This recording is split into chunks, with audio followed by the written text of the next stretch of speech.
आज की हवा में एक अनोखी चमक है, जैसे जीवन हर चुनौती को अपनी मुट्ठी में पकड़कर कह रहा हो, मैं हूँ और मैं आगे बढ़ूंगा, मैं हूँ और मैं आगे बढ़ूंगा। चलने की राहें चाहे कठिन हो, कदमों की ताकत अलग होती है। किसी के सपनों को मत तोलो, किसी के सपनों को मत तोलो। हर दिल की उड़ान अपनी होती है, हर दिल की उड़ान अपनी होती है। नमस्कार श्रोताओ, मैं हूं आपका रेडियो साथी हर्षित जोशी और आप मुझे सुन पा रहे हैं उत्तराखंड मुक्त विश्वविद्यालय के सामुदायिक रेडियो केंद्र हेलो हल्द्वानी 91.2 एफएम की तरंगों पर। श्रोताओ, आज अंतर्राष्ट्रीय दिव्यांगता दिवस के अवसर पर श्रीमती भावना जी, सहायक प्राध्यापक विशेष शिक्षा विभाग उत्तराखंड मुक्त विश्वविद्यालय हल्द्वानी। मैम, आपका बहुत बहुत स्वागत है हमारे रेडियो केंद्र पे। आज हम सबसे पहले आपसे यही जानना चाहेंगे, आखिर अंतर्राष्ट्रीय दिव्यांगता दिवस क्यों मनाया जाता है, इसके पीछे का उद्देश्य क्या है और इसकी शुरुआत किस प्रकार से हुई। सभी श्रोताओं को मेरा नमस्कार। आप सभी को अंतर्राष्ट्रीय दिव्यांगता दिवस की हार्दिक शुभकामनाएं। प्रत्येक वर्ष की तरह इस वर्ष भी 3 दिसंबर को हम अंतर्राष्ट्रीय दिव्यांगता दिवस मना रहे हैं। जैसा कि आप सभी लोग जानते हैं कि दिव्यांगता दिवस का जो अंतर्राष्ट्रीय दिव्यांगता दिवस है, इसकी जो शुरुआत हुई वो यूनाइटेड नेशन जनरल असेंबली द्वारा 1992 में की गई थी। तब से प्रत्येक वर्ष हम इस दिवस को 3 दिसंबर के दिन मनाते हैं। इस दिन का उद्देश्य कि हम इसे क्यों मना रहे हैं 3 दिसंबर को, वो उद्देश्य है कि दिव्यांगता से जुड़े जो मुद्दों की समझ को बढ़ावा देना है, उनके अधिकार व भलाई के लिए सपोर्ट जुड़ाना है और जिंदगी के सभी पहलुओं में उनके फायदे के बारे में जागरूकता को बढ़ाना है। बेसिकली अगर हम बात करें तो हम ये दिवस इसलिए मनाते हैं कि जो हमारे दिव्यांग व्यक्ति हैं कि उनसे जुड़े जितने भी उनके मुद्दे हैं, उनके अधिकार हैं, उनकी जो भागीदारी है, उसके बारे में लोगों को पता चले और वो इन चीज़ों को समझें। तो प्रत्येक वर्ष जैसा कि आप लोग जानते हैं कोई ना कोई थीम दी जाती है। तो इस बार भी एक थीम इसके लिए निश्चित की गई है, जो है सामाजिक प्रगति को आगे बढ़ाने के लिए दिव्यांगों को शामिल करने वाले समाजों को बढ़ावा देना। कि फिर वही बात कि जैसे हम हमेशा से ही बात करते हैं कि समावेशी समाज की समावेशी शिक्षा की बात हुई थी कि समावेशी शिक्षा के साथ साथ हम समावेशी समाज का भी विकास करें। तो इस बार की थीम भी यही है कि जो हमारा जो समावेशी समाज, जब हम समावेशन की बात करते हैं तो उसमें सब इंक्लूड हो जाते हैं कि दिव्यांग व्यक्ति भी हैं और जो नॉन डिसेबल्ड हैं वो लोग भी आ जाते हैं, कि उस समाज को हम बढ़ावा दें जिससे कि हमारा जो समाज है वो आगे बढ़े। धन्यवाद मैम, आपकी महत्वपूर्ण जानकारियाँ हमारे श्रोताओं को देने के लिए। आइए मैम के साथ चलते हैं उत्तराखंड मुक्त विश्वविद्यालय की विभिन्न विद्या शाखाओं और विभागों की ओर और साथ ही जानते हैं शिक्षकों से उनके दिव्यांगता पर विचार और किस प्रकार से दिव्यांगों को सामाजिक परिवेश देना चाहिए, किस प्रकार से उनकी जो परिस्थितियां हैं उसे हमें समझना होगा। हम बात कर रहे हैं समाज विज्ञान विद्या शाखा के निदेशक प्रोफेसर रेणु प्रकाश मैम से। मैम, अंतर्राष्ट्रीय दिव्यांगता दिवस की आपको हार्दिक शुभकामनाएं। धन्यवाद मैम। और मैम, मैं आपसे जानना और चाहती आपको भी बहुत बहुत बधाई मैम। Thank you ma'am. अब मैं जानना चाहती हूँ, क्या आप किसी दिव्यांग व्यक्ति को जानती हैं या ऐसा कोई है जिससे आपका परिचय है? बहुत अच्छा, मुझे अच्छा लगा कि आप मुझसे मिलने आई। असल में जब मैंने, मेरी दीदी का एक बेटा है गौरव, वो शिवेंद्रालय स्कूल है यहाँ पर स्पेशल बच्चों का, उनके वहाँ वो पढ़ता है। जब वो उसका जन्म हुआ तो वो थोड़ा सा दिखने में हमें थोड़ा अजीब लग रहा था। तो हमें उस समय ये एहसास ही नहीं था कि इस तरह का कोई स्पेशल बच्चा या इसको ये इस तरह की कोई प्रॉब्लम होगी। 1.5 साल या 2 साल बाद हमें जब पता चला कि वो एक स्पेशल बच्चा है, ऑटिस्टिक है, तो हमारे लिए तो घर में पूरा एक वज्रपात जैसा होना था। बड़ा बुरा भी लगा, टेंशन भी हुआ कि अब इसको कैसे करें। कई इलाज कराए, कई अच्छे अच्छे डॉक्टर को दिखाए। क्योंकि मेरे जीजा जी खुद एक मेडिकल फील्ड से थे, वो डॉक्टर थे। सफदरजंग राम मनोहर लोहिया हॉस्पिटल और मेडिकल कॉलेज जॉली ग्रांड में उन्होंने जॉब किया था। तो वो तो खुद ही उसको, उन्होंने बहुत अच्छी जगह उसका ट्रीटमेंट कराया। लेकिन धीरे धीरे फिर वो ठीक है, स्पेशल बच्चा था तो हमने उसे ऐसे एक्सेप्ट किया। तो तो मैंने तब मुझे समझ में आया कि इन बच्चों को कितनी विशेष हमारी ज़रूरत है, हमारी मतलब वो बच्चे ना समझ पा रहे हैं और उनको प्यार भी चाहिए, फीलिंग्स भी चाहिए। तो मुझे लगा कि हमें नहीं, हमारा ये एक सामाजिक प्राणी होने के नाते हमारा ये सोशल एक हमारा दायित्व भी है कि हम उन बच्चों को देखें, उनको समझें, उनको उसी तरह सर्वाइव करने में मदद करें। तो जब हम लोगों ने जब हल्द्वानी वो आया तो हम लोगों ने मैडम से मेरी मुलाकात हुई, डॉक्टर भावना डोभाल मैम, सॉरी डॉक्टर भावना धोनी मैम से। तो उन्होंने मुझे ये सजेस्ट किया कि मैम आप इस बच्चे को घर में मत रखिए, आप इन्हें स्कूल भेजिए, ये दूसरे बच्चों के साथ अगर जाएगा तो ये इसमें बहुत चेंजेस आएंगे। तो हमने उसे स्कूल डाल दिया और आपको यकीन नहीं आएगा मैम कि मुझे लगता है कि उस बच्चे के लिए वहाँ स्कूल जाना किसी वरदान से कम नहीं था, क्योंकि जो मैंने उसको घर में जो उसका बिहेवियर देखा, वो एग्रेसिव था, कहना नहीं मानता था, तोड़ फोड़ करता था और कभी कभी डांटने पर झगड़ा करने लगता था, हाथ उठा देता था। अब स्कूल जा कर के वो अन्य बच्चों के साथ बड़ी मतलब सच में टीचर्स को देख के ना मुझे बड़ा अच्छा लगता है जो इतनी मेहनत करते हैं और उन बच्चों के लिए वो इतना मतलब वो उनका जो बिहेवियर होता है, उनका जो काम करने का तरीका होता है, वो सच में बहुत स्पेशल है। तो आप ये मानती हैं कि समाज की एक अहम भूमिका है इन बच्चों के विकास में, बहुत की जागरूकता और एक समाज की जो बहुत बड़ा रोल है मैम। वो मैं तो खुद का एक एक्सपीरियंस है जी, क्योंकि आप जब तक उस बच्चे को बाहर नहीं निकालेंगे, उसका माइंड डाइवर्ट नहीं करेंगे, कभी नहीं सीख सकता। मैंने तो इसको महसूस किया है कि उसने बाहर निकल करके, हम लोग कहते हैं ना हमारा सोशलाइजेशन होता है। ये तो अब मेरा तो खुद का टॉपिक है क्योंकि मैं एक समाजशास्त्र की विद्यार्थी हूँ।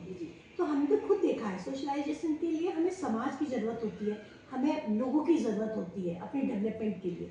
तो उसमें जितने भी हमारे ये बच्चे होते हैं उसके लिए बहुत ज़रूरी है कि हम उसको समाज में लाएं, लोगों वो इंटरेक्शन करें, बाहर जाए। तो क्योंकि मैंने उस पर इतने चेंजेस देखे हैं और उसके सीखने की एक ललक पैदा हुई है, लोगों के साथ उसने मतलब एक तरह से घुलना मिलना सीख लिया है। तो हम सोसाइटी का तो एक इम्पॉर्टेंट रोल हमेशा रहा और आगे भी इन बच्चों के लिए रहेगा, मुझे ऐसा लगता है। मैम बहुत बहुत धन्यवाद कि आपने इतना हमें ये समय दिया। Thank you so much ma'am. और मुझे अच्छा लगा कि आपने मुझसे बात करी, क्योंकि दिव्यांग बच्चों के लिए मुझे लगता है कि अभी हमारा जो सोसाइटी है वो थोड़ा सा बहुत अभी जागरूक नहीं है। हम सब इस तरह के मतलब ये जो आज दिव्यांगता दिवस पे, ये जो अंतर्राष्ट्रीय दिव्यांगता दिवस है, ये इसीलिए मैम शायद मनाया जाता है कि हम ये जागरूकता कार्यक्रम चलाएं। बहुत जरूरी है, बहुत जरूरी है, क्योंकि मेरा वो बच्चा है इसलिए मुझे हर बच्चे से अटैचमेंट है। मुझे पता है कि मैं जब उसको देख रही हूँ मुझे दुख भी होता है और मैं उसको सर्वाइव करने में मदद कर रही हूँ। तो मुझे लगता है कि सोसाइटी में जितने भी लोग हैं उन्हें ये रिस्पॉन्सिबिलिटी लेनी भी चाहिए, इस तरह के बच्चे को उसके विकास में उसको मतलब उसको एक तरह से डेवलप करने में अपनी पूरी मदद करनी चाहिए। तभी हम लोग एक मानव है, इसीलिए thank you so much. Thank you. हम बात कर रहे हैं शिक्षा शास्त्र विद्या शाखा के निदेशक डॉक्टर DS फरसवान सर से। सर आपका स्वागत है। धन्यवाद मैडम। और आपको अंतर्राष्ट्रीय दिव्यांगता दिवस की हार्दिक शुभकामनाएं सर। Thank you. सर मैं जानना चाहूँगी कि हमारी शिक्षा व्यवस्था में दिव्यांग व्यक्तियों की शिक्षा की क्या स्थिति है? सबसे पहले तो मैं 3 दिसंबर को विश्व दिव्यांगता दिवस मनाया जाता है। आपने पूछा कि शिक्षा व्यवस्था में दिव्यांग बच्चों के लिए क्या व्यवस्था है। उनकी शिक्षा की क्या व्यवस्था है सर? की स्थिति क्या है? वर्तमान समय में चाहे राज्य सरकार के द्वारा हो चाहे केंद्र सरकार के द्वारा हो, दिव्यांग व्यक्तियों के लिए शिक्षा की अनेक व्यवस्थाएं की गई हैं। NEP 2020 में जो RPWD एक्ट 2016 था उसको पूर्ण रूप से अंगीकार किया गया है। दिव्यांग व्यक्तियों को शिक्षा के किसी भी क्षेत्र में किस प्रकार से उनको शिक्षा की मुख्यधारा में जोड़ा जाए, उनको क्वालिटी एजुकेशन दिया जाए, ये प्रयास किए जा रहे हैं। अभी भी इस क्षेत्र में बहुत कुछ करने की आवश्यकता है, क्योंकि बहुत सारे बच्चे ऐसे हैं, बहुत सारे दिव्यांग बच्चे ऐसे हैं जो सुदूर क्षेत्रों में रहते हैं, उनको फैमिली प्रोटेक्शन नहीं मिलता, उनको सोशल प्रोटेक्शन नहीं मिलता है। उनको एक हीन भावना रहती है कि इनको हम विद्यालय में ले जाके क्या करेंगे, लेकिन एक ऐसा मैसेज हमको देना है कि प्रत्येक बच्चा जो किसी न किसी रूप में शारीरिक रूप से अक्षम है, उनको किस तरह से मुख्य धारा में लाया जाए। सरकार की बहुत सारी योजनाएं हैं, उन योजनाओं के माध्यम से एक जागरूकता अभियान हमको चलाना पड़ेगा, और इसमें सोसाइटी का और फैमिली का विशेष योगदान इसमें रहता है कि बच्चा, जो भी दिव्यांग बच्चा है, उसको हम किस तरह से शिक्षा की प्रक्रिया में जोड़ सकते हैं। मतलब ये कि जो हमारा ये जो अभी एक कानून आया RPWD एक्ट 2016, इसने शिक्षा व्यवस्था में जो दिव्यांग व्यक्ति हैं उनकी शिक्षा की स्थिति में बदलाव किया है, मतलब वो लाया है सर। बिल्कुल, RPWD एक्ट 16 ने कैटेगराइज किया कि किस तरह के दिव्यांगता उसमें है, उसको किस प्रकार की शिक्षा दी जानी चाहिए। आज चाहे प्राइमरी स्कूल हो, चाहे सीनियर सेकेंडरी हो, उसमें दिव्यांग बच्चों के लिए इंक्लूसिव एजुकेशन की बात हो रही है, कक्षा समावेशन की बात हो रही है। बच्चा सभी बच्चों के साथ पढ़ेगा तो उसमें हीन भावना नहीं आएगी। और निश्चित रूप से RPWD एक्ट 16 ने दिव्यांग व्यक्तियों के लिए एक नया रास्ता निकाला है, और जो देश में जितने भी दिव्यांग या शारीरिक रूप से अक्षम व्यक्ति हैं, उनको शिक्षा की मुख्यधारा में कैसे जोड़ा जाए, उनको क्वालिटी एजुकेशन कैसे दिया जाए, क्योंकि वो दिव्यांग हैं लेकिन कहीं न कहीं किसी न किसी रूप में उनमें योग्यता होती है। हालांकि वो विजुअली इम्पेयर्ड होंगे या दूसरे प्रकार की अक्षमता होगी, लेकिन ऊपर वाले ने एक बैलेंस बनाते हुए उनमें किसी न किसी अन्य रूप में उनको ऐसा एक गुण दिया है या क्वालिटी दी है कि वो उस क्षेत्र में आगे बढ़ सकते हैं। आवश्यकता है कि उनको इस क्षेत्र में उनके प्रतिभा को पहचानने की और उस प्रतिभा के सहारे उनको आगे बढ़ाने की आवश्यकता है। निश्चित रूप से बहुत अच्छे कार्य हो रहे हैं, सरकार के प्रयास अच्छे हो रहे हैं, फिर भी हमें इसमें और कुछ करने की आवश्यकता है। यह केवल एक कार्य ही नहीं है, एक सेवा भाव का भी कार्य है। उनको दया भाव नहीं दिखाना है, बल्कि उनको फैसिलिटेट करना है, उनको इस तरह से सक्षम बनाना है कि वो अपने पैरों में खड़े होकर आगे बढ़ सकें। हमारे साथ यहाँ पर शिक्षा शास्त्र विद्या शाखा में सहायक प्राध्यापक डॉक्टर मेहता भी हैं।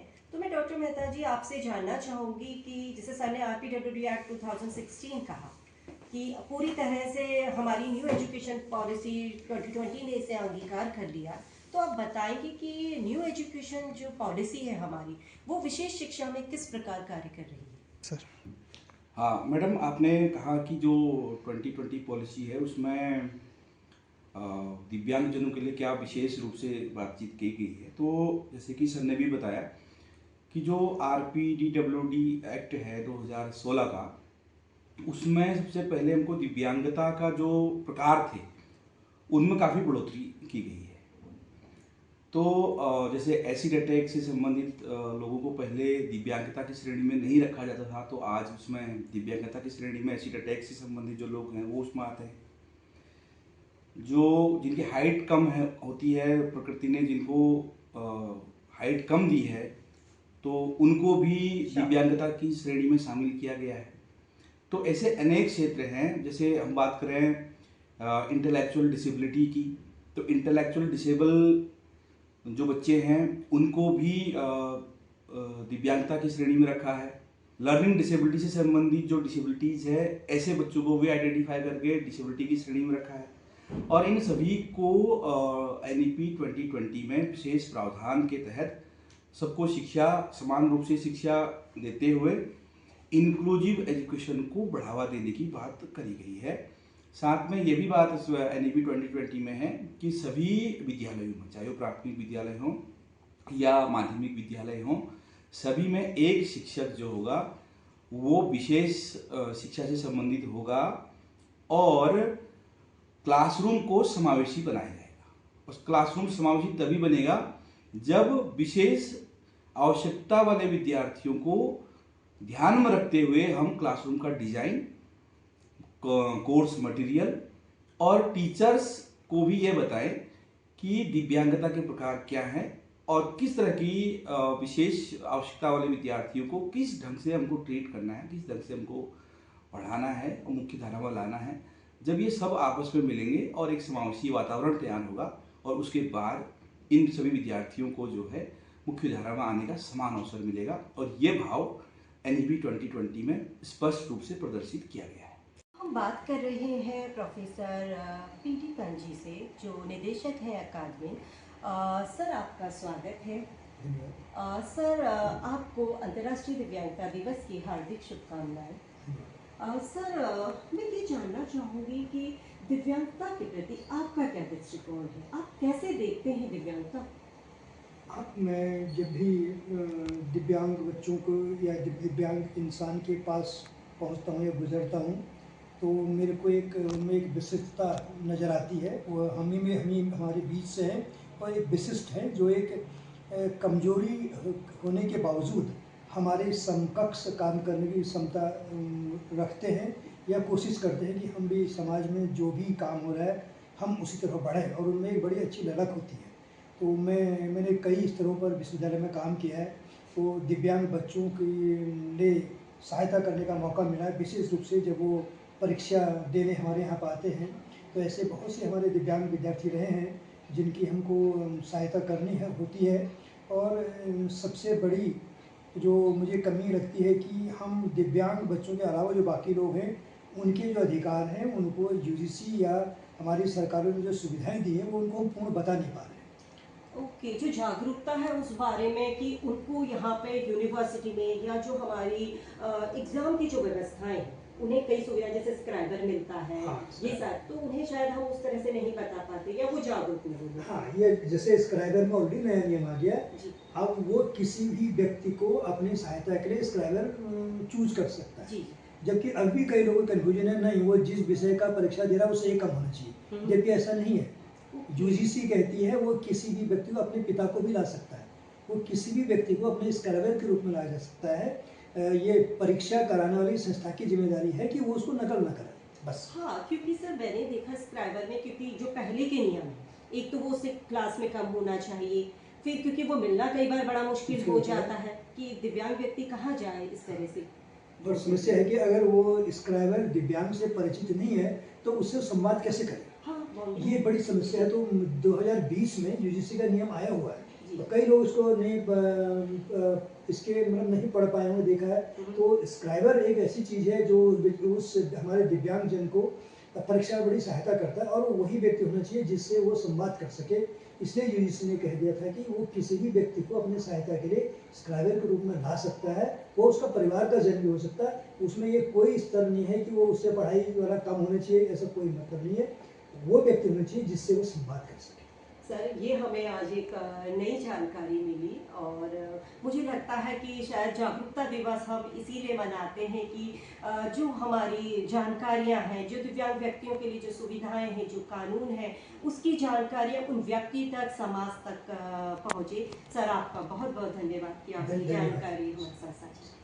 शिक्षा शास्त्र विद्या शाखा में सहायक प्राध्यापक डॉक्टर मनीषा पंत, मैम आपका स्वागत है और अंतर्राष्ट्रीय दिव्यांगता दिवस की आपको हार्दिक शुभकामनाएं।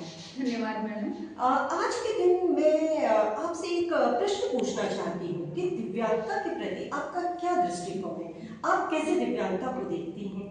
मैम, की दिव्यांगता को मैं कोई कमजोरी नहीं मानती हूँ। मेरा मानना है कि वो एक मानवीय स्थिति है जो किसी भी व्यक्ति में अलग अलग प्रकार की हो सकती है।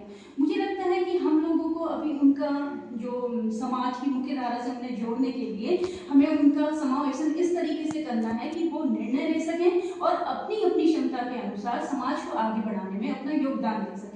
ये चीज़ें हमको करनी पड़ेंगी, और उनकी जो भी उनकी खूबी है, जो उनके स्किल्स हैं, उनको हमें बढ़ावा देने के लिए हमें क्या करना चाहिए, क्या क्या अपॉर्चुनिटीज़ उनके लिए हैं, क्या क्या अधिकार उनके लिए हैं, इन सब बातों से हमें उन्हें अवगत कराना जरूरी है।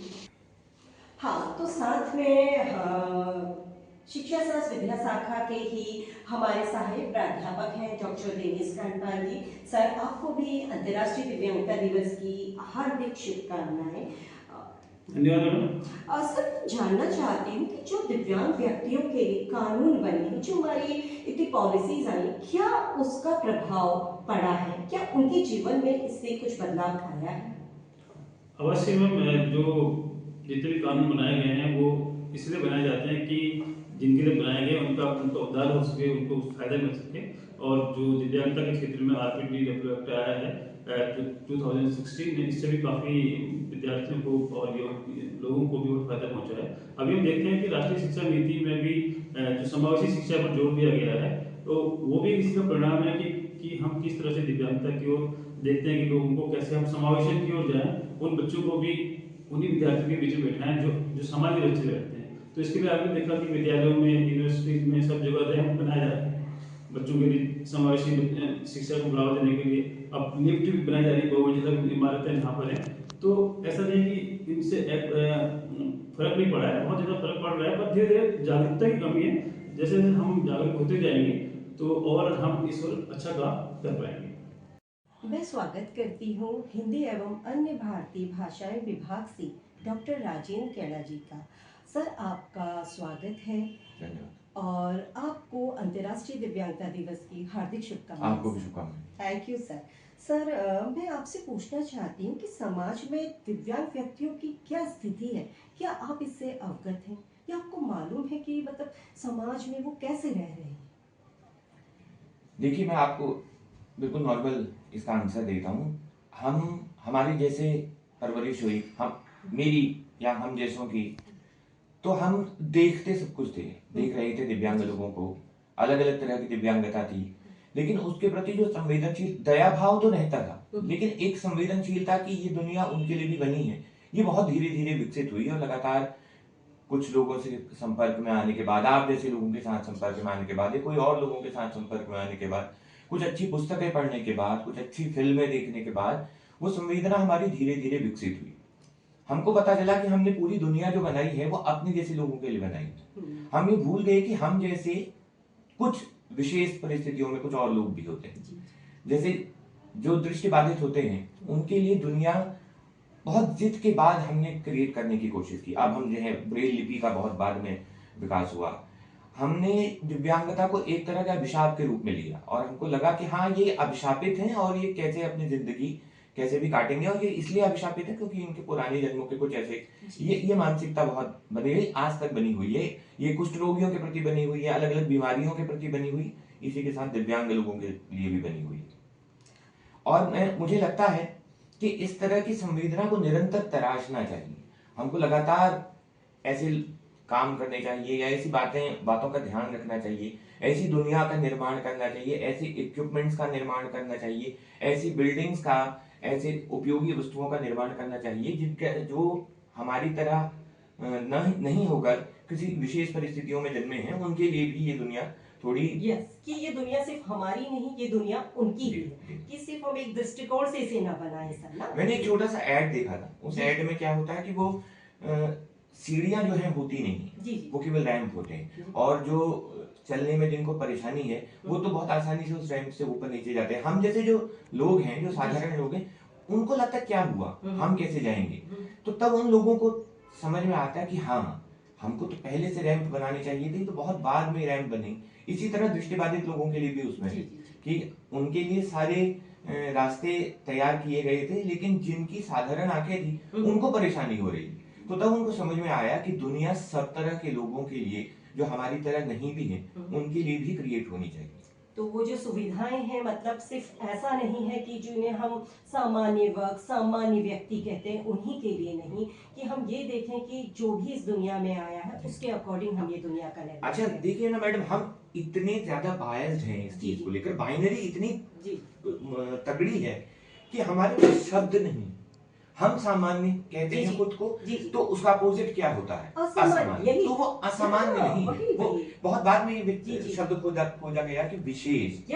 और वो बोलते हैं कि पर्सन विद डिसेबिलिटी एंड जो नॉन डिसेबल्ड पर्सन है, क्योंकि सामान्य का उल्टा हमेशा असामान्य असामान्य। होता तो है। हमेशा हम क्या कहते हैं कि सामान्य व्यक्ति, सामान्य विद्यालय, जी। ये तो है कि शब्दावली पे हमें ध्यान देना चाहिए, लेकिन हमारे पास वोकेबुलरी तक अभी ठीक से नहीं कि हम किस और तरह से हाँ, संबोधित तो इसलिए करें। हमको अभी लंबा सफर तय करना है। जी आप लोगों ने अभी तो ये केवल स्टार्ट किया है, जी, प्रारंभ है, जी। तो आप लोगों के साथ सब लोगों को देना चाहिए और केवल सैद्धांतिक स्तर पर नहीं बल्कि व्यवहारिक स्तर पर हाँ, और सामान्य yes। स्तर पर देना चाहिए। सिर्फ बातें ना हो, लोग उन्हें महसूस करें और उन्हें वो जगह दें। जी और संवेदनाओं के स्तर yes, पर एक हाँ, काम है। कि समझें कि उनके लिए भी, वो कहते हैं ना कि चैरिटी मॉडल नहीं, राइट बेस्ड मॉडल, कि जी, उनका हाँ, अधिकार है, हाँ। वो बेचारे नहीं है।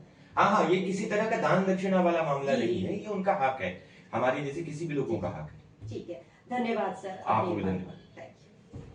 हमारे साथ हैं मनोविज्ञान विभाग से डॉक्टर सीता। डॉक्टर सीता, आपका स्वागत है। Thank you. और आपको अंतर्राष्ट्रीय दिव्यांग दिवस की हार्दिक शुभकामनाएं। धन्यवाद आपको भी। मैं जानना चाहूंगी कि जो दिव्यांग बच्चों का मानसिक स्वास्थ्य है, वो उनके विकास को कैसे प्रभावित करता है? क्योंकि देखिए, दिव्यांग बच्चों में भी जो मानसिक स्वास्थ्य से संबंधित जो प्रॉब्लम्स होती हैं ना, वो होती हैं, तो वो उनके विकास को किस तरह से प्रभावित करता है? देखिए, आपने दिव्यांग बच्चों का जिक्र किया है, जिसमें हम सभी पारिवारिक दिव्यांगता को शामिल करते हैं। जो दिव्यांग बच्चे होते हैं, उनका दरअसल जो शारीरिक विकास कहिए, मानसिक विकास कहिए, अन्य सामान्य बच्चों से बिल्कुल अलग होता है। तो हम उनसे ये कल्पना नहीं कर सकते कि सामान्य बच्चे की तरह वो अपनी उम्र के साथ साथ व्यवहार करे। तो कभी ऐसा होता है कि वो, अगर बच्चा मान लीजिए आपका 14 साल 15 साल का भी है, तो उसका मानसिक स्तर 2 या 3 साल के बच्चे के बराबर होता है।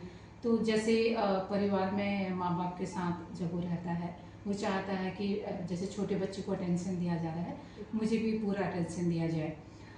इसी तरीके से कोई भी बात के लिए आप उसको सीधे मना नहीं कर सकती हैं, वो तुरंत आपका आक्रामक हो सकता है, क्योंकि उनका जो समय के ऊपर विकास होता है वो परिपक्व नहीं होता है। तो जिस वजह से एक सामान्य बच्चे का जो मानसिक विकास होता है, उसकी तुलना करें तो उनका मानसिक विकास एक तो धीमी गति से होता है, दूसरा होता भी है तो काफ़ी असंतुलित होता है, जिसके संतुलन के लिए माँ बाप को, उनके शिक्षकों को विशेष प्रयास करने की ज़रूरत पड़ती है। तो ऐसे में माँ बाप का भी ये जिम्मेदारी बन जाती है कि उनको हम थोड़ा सा विशेष रूप से उनका ध्यान रखें।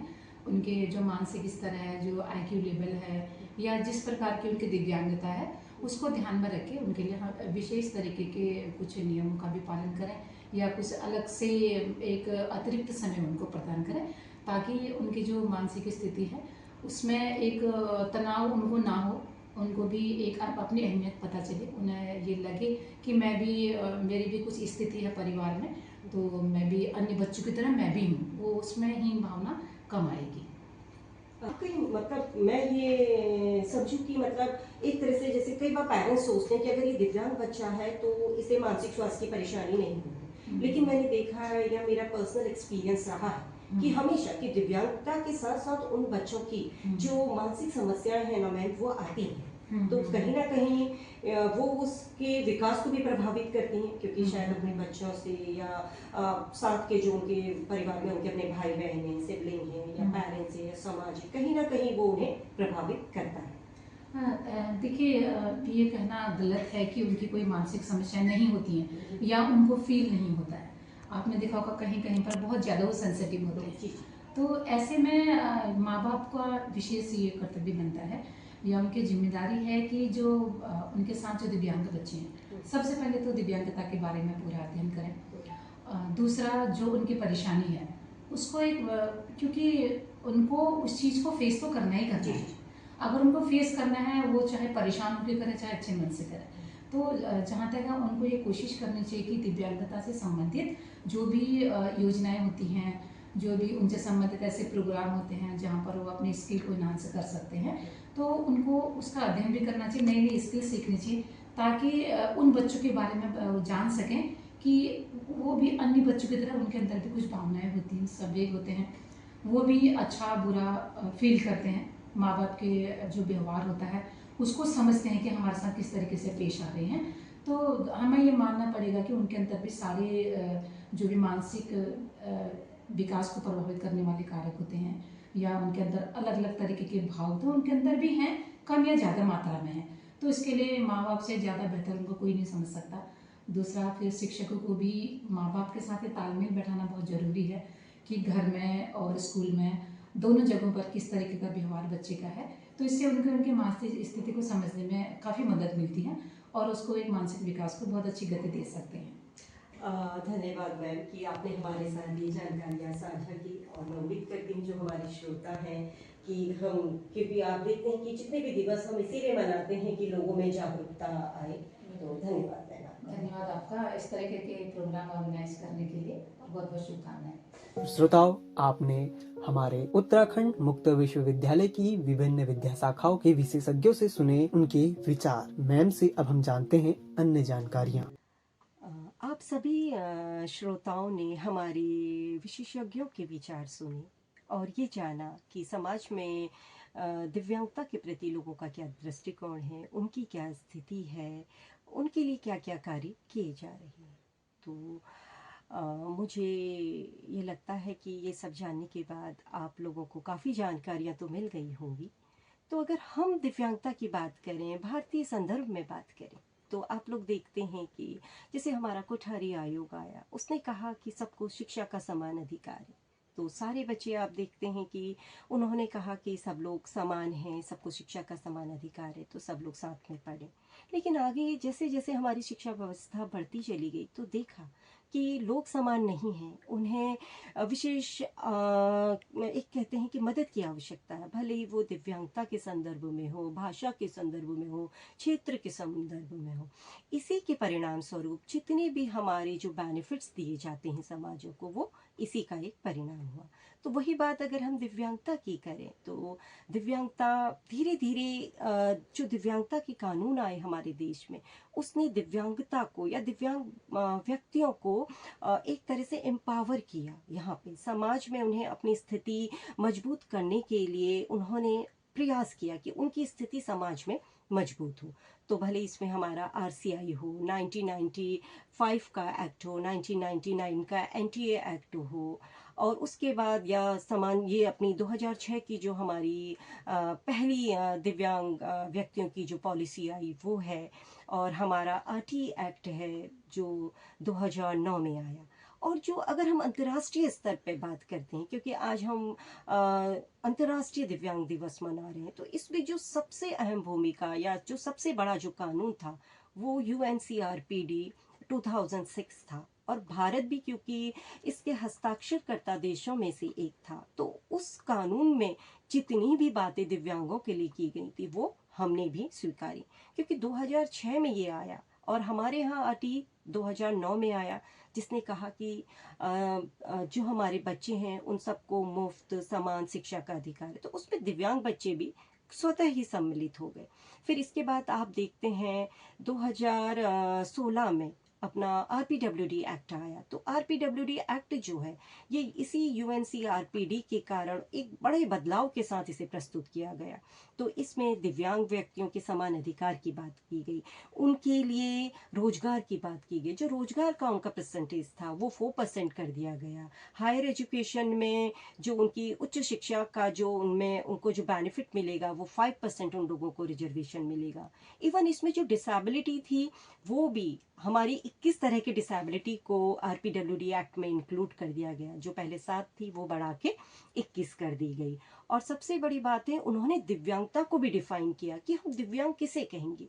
आप देखते हैं ना, पहले से जो दिव्यांग व्यक्ति होते थे, अगर किसी में 1% भी दिव्यांगता है तो वो सारे बेनिफिट्स उसे मिल जाते थे, और जिन्हें मिलना चाहिए वास्तव में उन तक वो सुविधाएं नहीं मिल पाती थी। तो इस दिव्यांगता का जो ये एक्ट है आरपीडब्ल्यूडी एक्ट, इसने दिव्यांगता को 3 तरह की एक तरह से कैटेगरी में डिफाइन किया। उसने एक बेंचमार्क सेट कर दिया कि किन दिव्यांगों को ये फायदा मिलेगा। तो उसने कहा कि कम से कम 40% दिव्यांगता हो, तब दिव्यांग व्यक्तियों को जो भी इसने बेनिफिट, भले वो शिक्षा में है, रोजगार में है, वो सारे बेनिफिट्स तभी मिलेंगे जब व्यक्ति 40% दिव्यांग होगा। और एक चीज़ और इसमें बहुत मतलब अच्छी कही गई थी, इसने टोटल कम्युनिकेशन की बात की। इसने कहा कि कम्युनिकेशन सिर्फ हम जो कहते हैं ना कि लिखना या बोलना, इसी को हम कम्युनिकेशन का माध्यम नहीं मानेंगे। साइन लैंग्वेज और ये जितना भी जिस भी सब माध्यम से बच्चा कम्युनिकेट कर पाता है, संप्रेषण कर पाता है, उसे हम एक तरह से कम्युनिकेशन का माध्यम मानेंगे। और इस तरह से इस कानून ने जो RPWD एक्ट आया, इसके बाद जो हमारी ये 2020 की हमारी न्यू एजुकेशन पॉलिसी आई, इसने इस एक्ट की जितनी भी बातें थी दिव्यांगता के संदर्भ में वो सारी स्वीकार की। तो आप देखिएगा जो हमारी न्यू एजुकेशन पॉलिसी है वो विशेष शिक्षक, विशेष जैसे समावेशी विद्यालय, क्योंकि समावेशी विद्यालय का भी जो एक तरह से कॉन्सेप्ट आया वो इसी के बाद आया कि जो विद्यालय हैं वो समावेशी होने चाहिए, वहाँ पे विशेष शिक्षक होने चाहिए, इन बच्चों के अकॉर्डिंग वहाँ पे जो पाठ्यक्रम है तैयार किए जानी चाहिए, और जो भवन आदि का निर्माण है, जो इंफ्रास्ट्रक्चर है वो बैरियर फ्री होना चाहिए कि सभी बच्चे वहाँ पे पढ़ पाए। तो इन कानूनों ने काफ़ी एक तरह से कहते हैं कि एम्पावर किया है हमारे यहाँ दिव्यांग व्यक्तियों को। तो इस तरह का अगर हम बात आज अंतर्राष्ट्रीय दिव्यांगता दिवस पे जो बात कर रहे हैं, जागरूकता की बात कर रहे हैं, जो हम थीम भी देखते हैं वो कहते हैं कि जो इंक्लूसिव सोसाइटी है दिव्यांगों की उसको हम प्रमोट करें, हम एक तरह से समावेशी समाज का निर्माण करें। और अगर हम एक समावेशी समाज का निर्माण करेंगे तो नेचुरली हमारा जो समाज है उसका वो समाज आगे प्रगतिशील होगा। तो कहीं जो उत्तराखंड मुक्त विश्वविद्यालय है ये दूरस्थ शिक्षा के माध्यम से विशेष शिक्षा में भी कार्यक्रम चलाता है। हम यहाँ पर बीएड के कार्यक्रम चलाते हैं, विशेष शिक्षा में हम बीएड करवाते हैं, जो 4 स्पेशलाइजेशन में हम कराते हैं। हम कराते हैं HI हेयरिंग इम्पेयरमेंट यानी कि श्रवण बाधिता में, दृष्टि बाधिता VI विजुअल इम्पेयरमेंट, IDD में हम करवाते हैं इंटेलेक्चुअल डेवलपमेंटल डिसेबिलिटी में जिसे हम बौद्धिक अक्षमता भी कहते हैं, और अधिगम अक्षमता में लर्निंग डिसेबिलिटी में। ये जो 4 स्पेशलाइजेशन हैं इनमें हम बीएड करवा रहे हैं। और इसी साल से हम लोगों ने एमएड भी शुरू किया है। एमएड हम 3 स्पेशलाइजेशन में करवा रहे हैं। हम IDD में करवा रहे हैं, HI में करा रहे हैं और VI में करा रहे हैं। तो इन कोर्सों के माध्यम से उत्तराखंड में खासकर कि विशेष शिक्षकों की जो कमी थी उसे पूरी करने की कोशिश उत्तराखंड मुक्त विश्वविद्यालय कर रहा है, और साथ ही विशेष शिक्षा के क्षेत्र में एक जागरूकता आई है कि जो विशेष बच्चे हैं उन्हें पढ़ाने के लिए हम विशेष शिक्षकों को तैयार कर रहे हैं। तो कहीं ना कहीं लोगों में ये जागरूकता आई है कि कुछ विशेष शिक्षा जैसा भी कुछ होता है, कुछ विशेष शिक्षक भी होते हैं जो इन विशेष बच्चों को पढ़ाते हैं। जैसे कि हमेशा से आपने देखा होगा समाज में कि इसे एक चैरिटी मॉडल के रूप में लिया गया है कि आप दया के उसमें लेते हैं, लेकिन आज जो हमारी एजुकेशन पॉलिसी, हमारी जो शिक्षा नीति, उन्होंने बोला नहीं, ये दया की मतलब इनके लिए दया नहीं करना, ये एक उनका राइट है। तो शिक्षा का अधिकार जैसे 2009 आया था, वहाँ से इसने बोला था कि सभी को शिक्षा का अधिकार है, तो उसमें हमारे दिव्यांग बच्चे भी सम्मिलित हैं। तो इसी को मतलब आगे बढ़ाते हुए ये कोर्स हमारे यहाँ शुरू हुए हैं कि हम विशेष शिक्षक तैयार कर रहे हैं जो दिव्यांग बच्चों को शिक्षित करेंगे।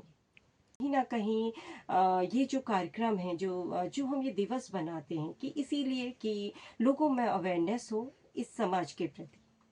और इसी के साथ मैं पुनः अपने सभी श्रोताओं को अंतर्राष्ट्रीय दिव्यांगता दिवस की शुभकामनाएं देती हूँ। आप सभी को फिर से शुभकामनाएं। धन्यवाद। श्रोताओं, उत्तराखंड मुक्त विश्वविद्यालय के सामुदायिक रेडियो केंद्र हेलो हल्द्वानी पर आपने सुनी अंतर्राष्ट्रीय दिव्यांगता दिवस पर महत्वपूर्ण जानकारियाँ। आप सभी से एक निवेदन करते हैं कि अपने आसपास यदि हम दिव्यांग बच्चा देखें तो उसका शारीरिक या मानसिक रूप से मजाक न उड़ाकर बल्कि उसका सहयोग करें, जिससे वह समाज में खुद को समांतर समझे और समाज में आगे बढ़ता रहे, अपना विकास करता रहे। धन्यवाद। जय हिंद, जय भारत, जय उत्तराखंड। आज के विशेष कार्यक्रम की छोटी सी यात्रा यही विराम लेती है, लेकिन संदेश अब भी हवाओं में तैर रहा है। जब तक हम एक दूसरे को समझेंगे, समाज और सुंदर होता जाएगा। जिसे दुनिया ने रोका वो और आगे बढ़ा, जिसे जीवन ने परखा वो और निखरा। संभावनाओं का सूरज किसी एक दिशा से नहीं उगता, हर मन में चमकने की जगह हमेशा रहती है। हर मन में चमकने की जगह हमेशा रहती है।